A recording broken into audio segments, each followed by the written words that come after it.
All right, I want to start off giving all praise, honor, glory to Yahweh, Bahashem, Yahweh Shah, Bahashem, Rachah, Kodash, Barakatah.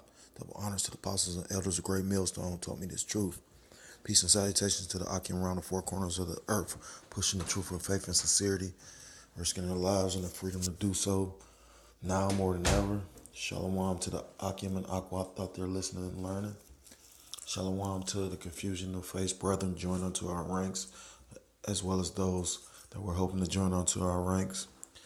Shalom to the sincere Akim around the four corners of the earth. Once again, it's your brother, Salakia. Well, it's your brother, a fellow servant, Yahweh Sop, out of the GMS Cleveland Church, coming at you through the spirit power of Yahweh by Hashem Yahweh Shah, which another lesson. I'm trying to finish out that lesson on the Trumpopolis and the economic reset that I was doing. Lord will, I'll finish today. Forgive me, Salakia, forgive me. Basically, you know, Salakia, the kingdom that we're waiting right now in this hell of Esau is whooping me. You know what I mean? But Lord will, He allow the spirit to, keep me to the end of this thing. Lord will, I endure to the end. Not saying that I want to go back into the world. What I'm saying is, brothers, if I don't know, like I know a lot of brothers deal with other Akim outside of their city and other camps. That's what make this thing beautiful. But from the spirit I'm getting, you know, I mean, a lot of brothers was tired. I just was listening to the brother out of GMS, Kansas City, Mother Hoya. I have trouble pronouncing that brother's name, but I like to watch his videos and, just a lot of brothers is tired. I just even witnessed Apostle Ramlab, and he usually doesn't lose his cool that often. But this truth is vexing, and especially when you see, it's like like a horror story where you the only one that see something bad about to happen and you try to warn people. Nobody see it, you know what I mean? I remember one time I witnessed a car crash like that. You know, I'm the only one see car about to crash, but I'm in the car by the way. You know what I mean? Anyway, that's how this kind of feels to a certain extent. But Yahweh Body Shemi Yahweh Shah had me then. Lord willing, he has me now. Uh, I just didn't know it at that time, but I know it this time, or I know it today, and that's the difference. It's a beautiful thing. So I'm gonna just jump right into it, but I'm gonna get the scripture that has been bringing out from the beginning of this lesson, because at the end of the day, like I said, the mark of the beast is the chip. You know what I mean? NFC or RFID or Salakia NFC or and that's the near field communication, and then it's another one.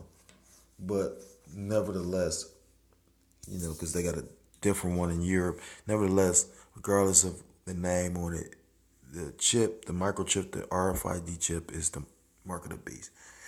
All the signs point to it, and if you can't see it, then something, the Most High probably just doesn't like you. You know what I mean? I witnessed this firsthand. You know what I mean? How the Most High has a lot of people bugged out or just can't get it, can't get right, or just totally oblivious to stuff, and that's a sign, a scary sign that you probably, trust and believe. Ask brothers, this isn't the truth. You might have a family member that, you know what I mean. And then I heard some brothers say some code. There's one brother I respect a lot in the truth. He said something that had my circumstances looking like, damn, you know what I mean? Because at the end of the day, you doing this, you running this race on your own. Because at the end of the day, we not sure if we the elect. We hoping to be the elect. You know what I mean? That's what we say, Lord willing. Anyhow, it's a penalty for taking this chip. You know what I'm saying? So, the mark of the beast is a chip. But it's repercussions if you choose to take it.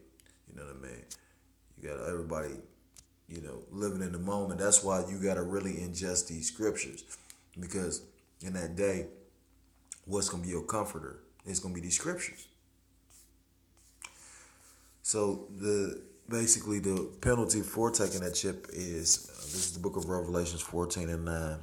And the third angel followed them, saying with a loud voice, if any man worship the beast in his image and receive his mark in his forehead or in his hand. Salakia, I'm going to reread that because I added to.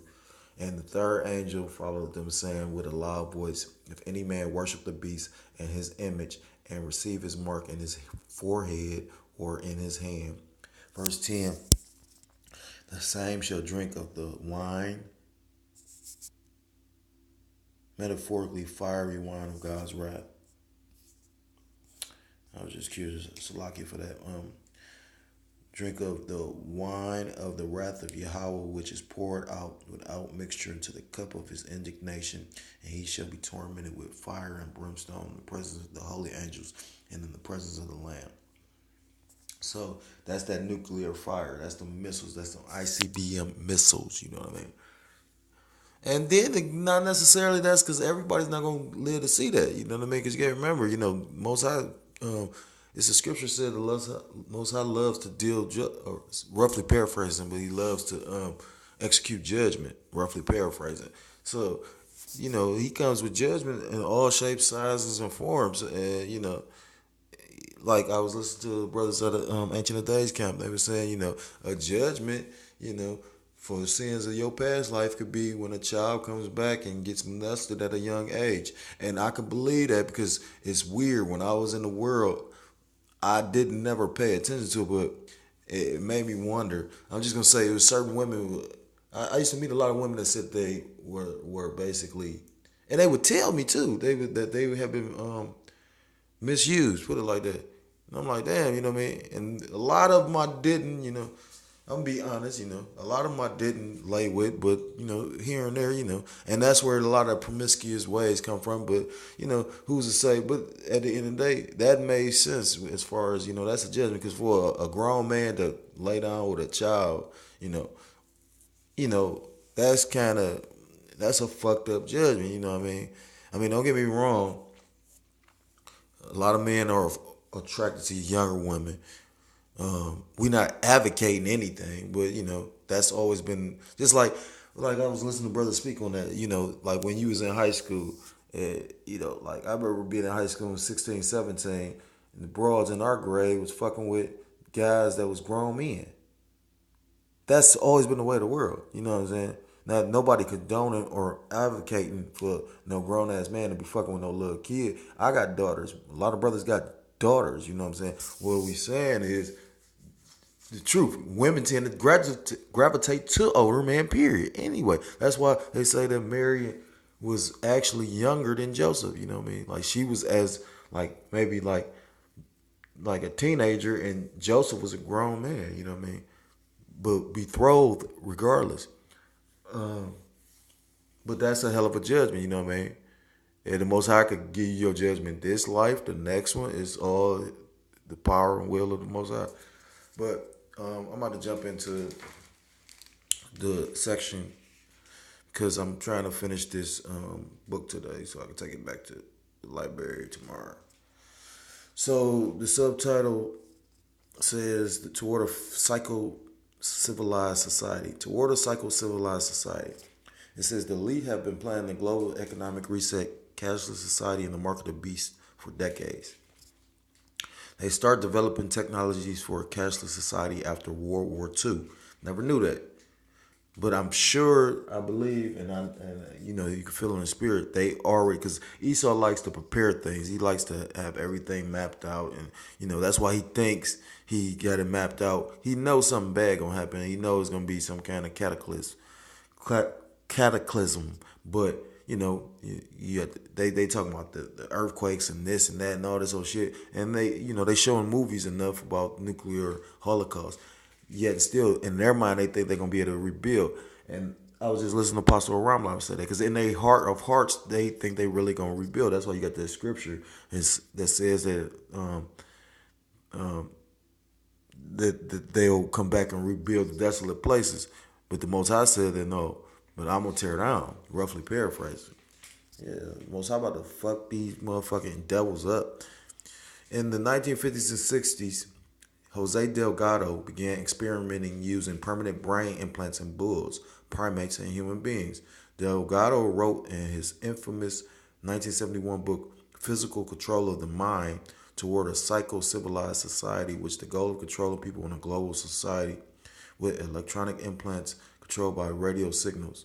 In a 1965 interview with the New York Times, Delgado, director of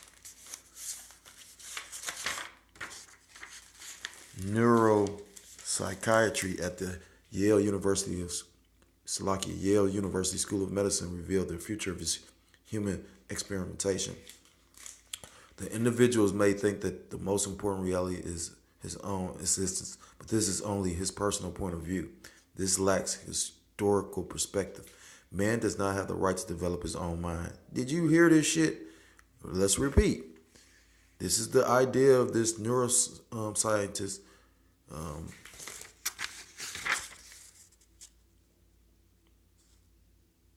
Jose Delgado. And he sound like a Jake. Ain't that about a bitch? But then again, not surprising because Jake is the former on thing, so they probably did get Jake to. He said the individual may think that the most important reality is own existence, in his own existence, but this is only his personal point of view, which is truth to that because your own most the most important reality is his own existence, and it's truth to that because it's not about you, like being in this truth where being in this truth you learn it's not about you, it's about the Most High. It ain't what you like, it's what the Most High like. You get what I'm saying? So it's truth to that. This kind of liberal orientation has great appeal. We must electronically control the brain. Someday armies and generals will be controlled by electric simulation of the brain. Delgado's words should terrify you because they represent the thinking of the elite ruling our world. The same concepts have been expressed publicly by Zbigniew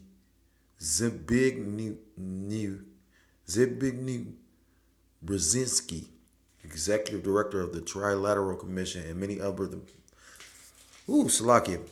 others members of the Trilateral. Let's say the executive director of the Trilateral Commission and many other members of the elite. They have long been developing these technologies designed to implant every person on planet Earth with a microchip, biochip, nanochip, neural lamps, or devices embedded into people's genetic coding system. The purpose of the implant is twofold. First, electronic mind control. Second, creating a cashless society by requiring an implant to participate in the global economy. Does that now sound like the chip for the mark of the beast? Because without it, you can't buy or sell, save ye had a mark. With tiny microchip implants that store vast amounts of information, the possibility now exists for the first time in history to create the mark of the beast system that will provide the Antichrist and false prophet not only economic control over humanity, but also control over what people think, believe, and do. That's a truly chilling thought that should shock our conscience and awaken us to just how late the hour is. Just as the prophet Daniel foresaw an explosion of knowledge at the time of the end, which is Daniel's 4, today's microchip implant technologies are light years ahead of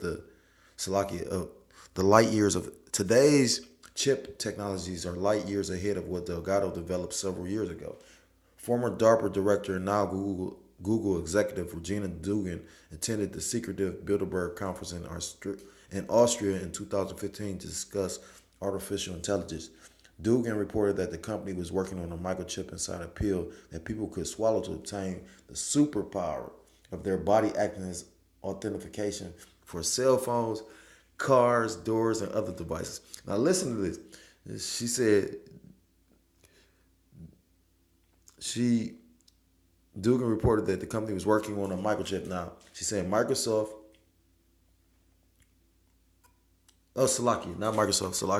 Google was working on a microchip that was embedded inside a pill that you swallow and then you gain superpower by being able to react and act and connect with Esau's technology. Woo! Esau, motherfucker. Uh, Critics accused Google of having an unusual close relationship with military leadership after hiring Dugan. And then people wonder or look at it or believe people are naive saying that Google was a CIA front. I'm going to make sure I write down this information. Following the September 11, 2001 terrorist attacks, John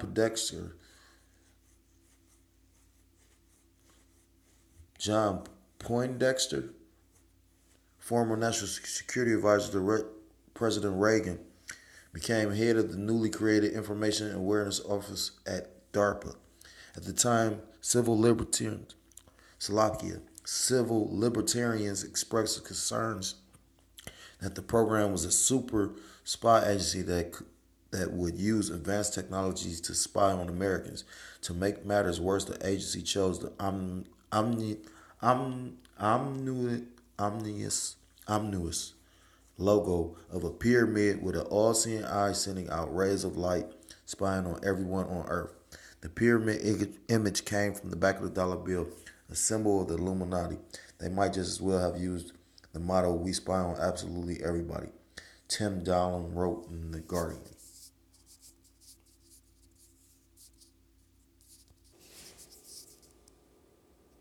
Continuing. It says subtitle, "The All-Seeing Eye of the Illuminati." It says, as the authors of Trumpopolis, we believe it's important to know the truth about the all-seeing eye because it opens the door to a plethora of truths that are essential in understanding occult influences in the worlds of government, finance, media, entertainment, academia, and religion. Since its founding, the Illuminati has used symbols to convey information secretly to its members. Some of these symbols can be traced back to the Knights Templar, the Assassins, and the mystery schools of Greece, Egypt, and Babylon.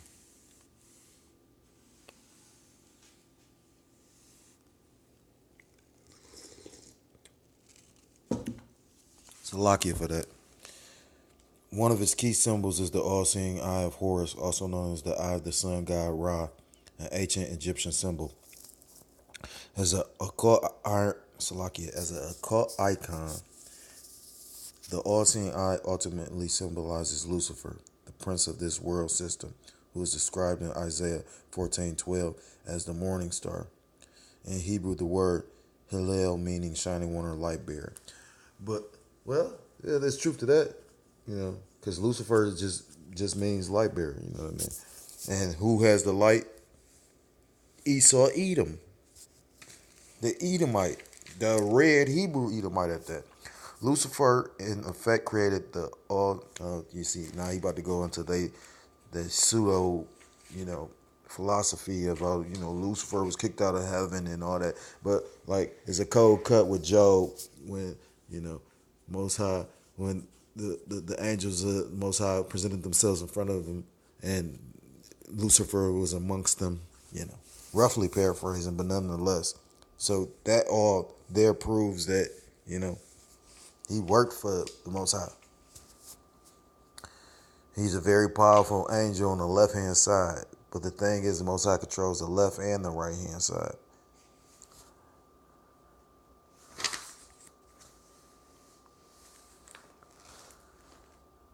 The word for eye in Hebrew is ayan. It makes you wonder though, like I say, but like I was just listening to Apostle Ramblab go into, how these devils basically they know that the herbs and what would naturally heal you when you go into how like Rockefeller, like thanks to Apostle Gabar bringing out that AMA with the American Medical Association and how they created it. It's all based on for them to make more fucking money.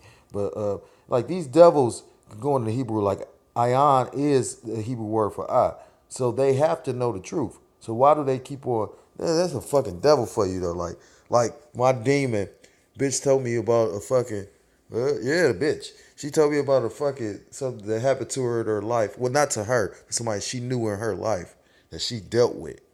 She told me about how motherfucker his the woman that had his children basically ran off with his kids to another motherfucking state Tell me what now. You know how much of a devil you got to be to tell somebody something that happened to somebody else, and then you do the exact same shit.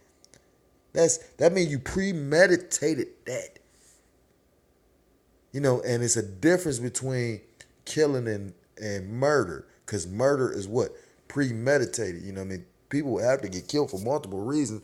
That's what I say. That's how you know. But I ain't gonna lie. Being in the world, you don't use your brain all the time. I mean, a lot of us is dumbed down over here. I mean, recently, because of me trying to be out the world, I'm trying to use, actually having like analytical thinking skills. It's funny because they got classes talking about analytics and analytical thinking. You got to pay money for classes like that in college, but yet still nobody has any real analytical thinking skills here in America. Because at the end of the day, when you take time to think about it, if he didn't want you to be able to kill, why would the Most High send them to go kill the people in the land? He didn't land of Canaan. So it's deep. Anyway, but it's saying here, and the reason why I went into that, because, they know the word, because the word ayan is the Hebrew word for eye. The word for eye in Hebrew is ayan, meaning the singular eye of their understanding was open regarding the knowledge of good and evil. They became gods in the sense that they could make their own choices in terms of good and evil. To a certain extent, that it is truth, because the fruit that they ate upon was a philosophy. This brings us to the occult and mystical meaning of the supernatural third eye of enlightenment and the understanding, a prominent belief in ancient Babylon, Egypt, and other super civilizations. In Buddhism and Hinduism, followers often paint a third eye between their left and their right eye to represent spiritual enlightenment.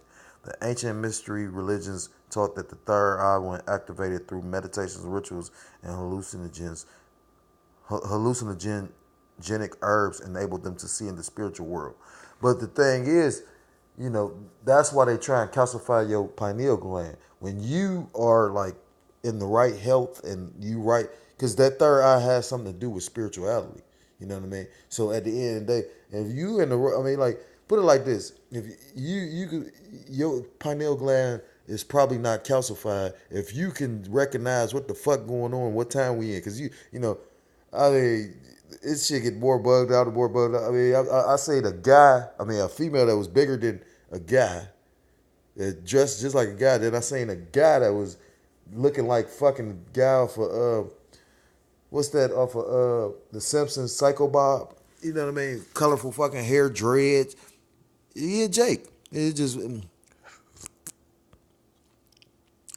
like what I've heard multiple brothers make mention of. This is like Bizarro land, everything upside down. That's how you know that the Esau is really the Antichrist, because he does everything opposite of the law, the scriptures, and the Most High. It's embedded them to see into the spiritual world. According to this belief system, men and women whose third eyes open can see the coming of the new age of love and light, the new world order. Students of Bible prophecy, though, understand that the concept of the third eye is occultic and designed to prepare the world for the coming of the Antichrist.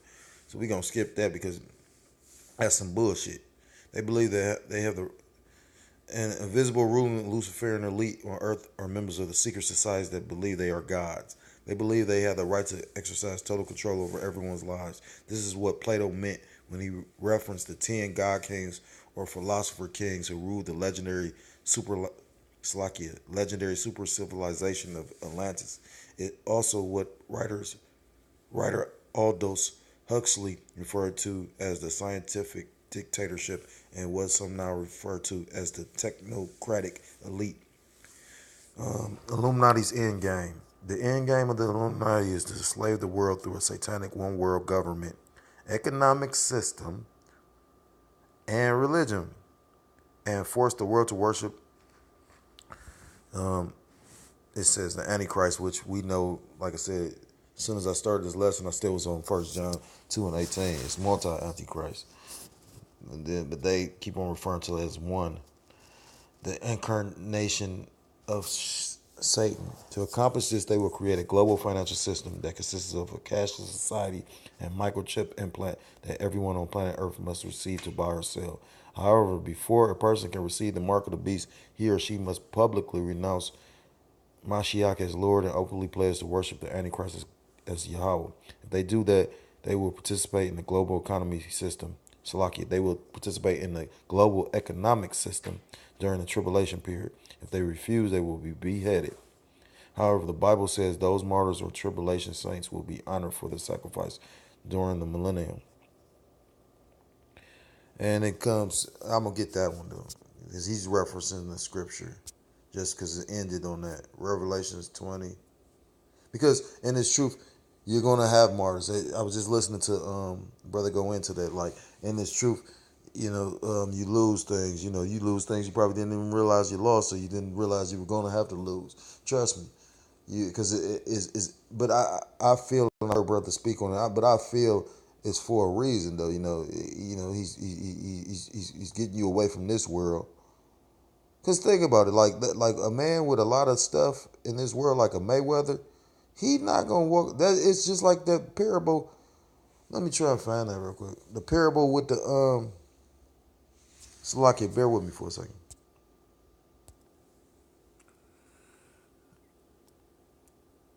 Because basically, I mean, I'm gonna let the scripture speak, and this is Yahweh Shah speaking himself.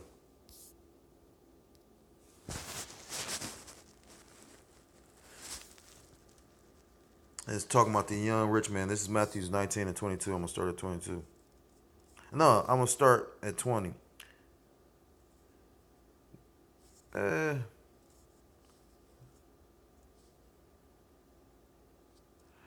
Matthew 19 and 18, he saith unto him, which Yahweh Shah said, thou shalt do no murder, thou shalt not commit adultery, thou shalt not steal, thou shalt not bear false witness. Now, I'm going to skip past because some part, Salakia for that, but he's already speaking to the rich young man. Verse 19, honor thy father and thy mother, and thou shalt, Salakia, and thou shalt love thy neighbor as thyself. Verse 20, the young man saith unto him, all these things have I kept from my youth up. What lack I yet? Verse 21, Yahushua said unto him, if thou wilt be perfect, go and sell that thou hast, and give to the poor, and thou shalt have treasure in heaven, and come and follow me. Verse 22, but when the young man heard what Salaki heard that saying, he went away sorrowful, for he had great possessions. Then, verse 23, then said Yahushua unto his disciples, verily I say unto you, that a rich man shall hardly enter into the kingdom of heaven. Verse 24, and again I say unto you, it is easier for a camel to go through the eye of a needle than for a rich man to enter into the kingdom of Yahweh. So you heard that. It said that a rich man shall hardly, meaning a lot of rich people is not going to go because they ain't going to want to give up the worldly possession. So I'm going to end this, and it's going to be people that's going to be beheaded. And they're right about that. Like I said, you're losing things in it. So at the end of the day, because I know the things I've lost in this thing, this thing of ours, I the most I might take something away, but he also helps me to recognize and see. I can't tell you why he took things away. I know it was for a purpose, but I could tell you this: I also watch him work through my life and around brothers and brothers' lives, and just throughout this whole walk I'm walking on this straight path. So at the end of the day,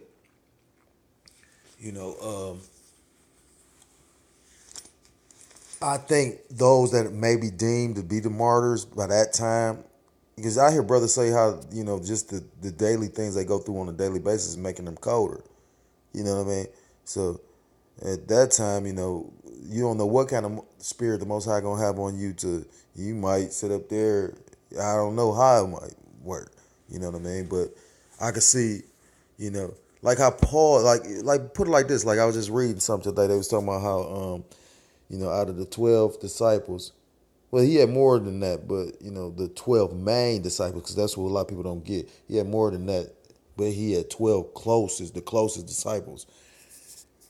11 of them was killed like outright. You know what I mean? And then John was, stranded on that island, and he succumbed to death that way. That's cold how the Most High did this. You know what I mean? At the end of the day, just imagine what kind of spirit the Most High had to have had on them to be able to go ahead. They didn't renounce him, and they went ahead and took their deaths. I was watching that movie Paul, one of the last recent one that came out, and the guy that played, he can play Yahweh Shai. We'll say he played Jesus, but then again, you can't say I don't know. Like I've never met that man. His name Jim Cavell or something like that, but he plays in a lot of biblical movies. So he has a believing spirit. So he might be a confusion of face. I'm not for sure, but he played Jesus, that movie where Mel Gibson produced, and then he played Passion of the Christ, and then he played in that movie Paul. I think he played as Luke, because Luke was a physician. Salakia. But this is Revelation 20:4. And I saw thrones, and they sat upon them, and judgment was given unto them. And I saw the souls of them that were beheaded for the witness of Yahweh Shai, and for the word of Yahweh, and which had not worshipped the beast, neither his image, neither had received his mark upon their foreheads or in their hands. And they lived and reigned with Mashiach 1,000 years.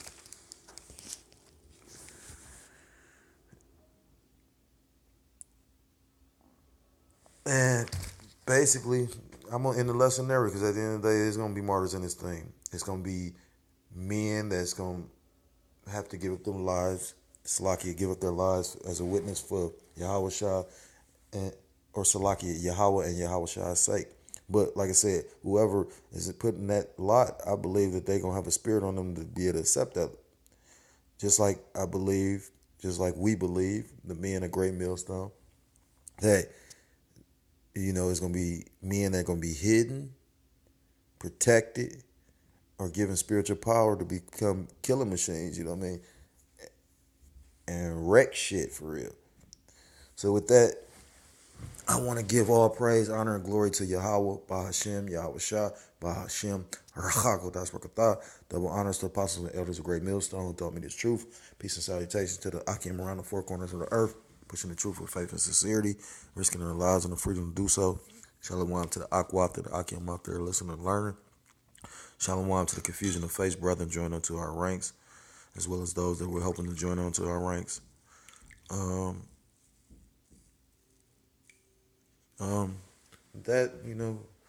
don't want Radazar able to come at you with another lesson as soon as possible. Brothers, stay prayed up. We in that time. It's Passover season.